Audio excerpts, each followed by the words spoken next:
The woman opened the door and found a wall had suddenly appeared behind it, but that wasn't all. She noticed the window had been sealed shut by the same wall. No matter how hard they hit it, the wall didn't budge an inch. Even worse, all phone signals and Wi-Fi were gone. Then Tim discovered that whenever his phone got close to the wall, the screen would glitch with interference. Olivia reached out to touch the smooth, cold surface, murmuring that it wasn't carbon fiber, nor was it liquid granite. The unknown material rendered her architectural expertise useless. Olivia then grabbed a power drill and tried drilling into the wall, but the drill bit merely slid across the surface without leaving even a scratch. Tim refused to give up and tried attacking a different wall instead, but he discovered the entire stairwell was blocked by the same high-tech material. There had clearly been no wall there the day before. It was impossible to build it overnight and seal the whole building with bricks. Just as they were losing hope, they heard faint knocking and voices from next door. Olivia had a sudden idea and aimed the drill at the wall between them and the neighbor. Moments later, the drill finally bored a tiny hole through the wall. They were surprised to find this wall wasn't made of the same futuristic material. It was just regular brick. Turns out, the high-tech wall only surrounded the building's exterior.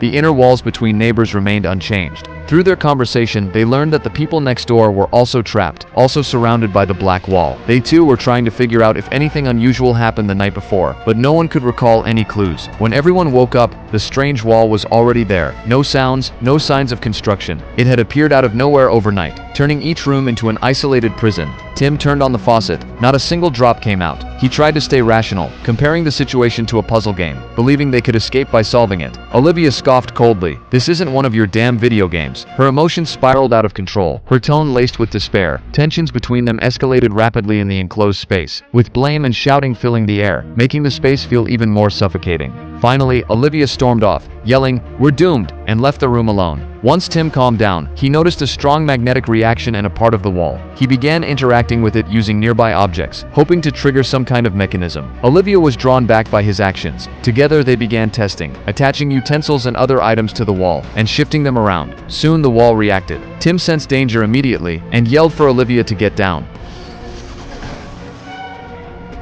The room fell eerily silent again. Tim and Olivia exchanged a cautious glance, trying to steady their nerves. Then suddenly, a burst of shouting and screaming came from next door. Olivia quickly grabbed the drill and began hammering at the shared wall. Once they broke through and crawled in, they found the room in utter chaos.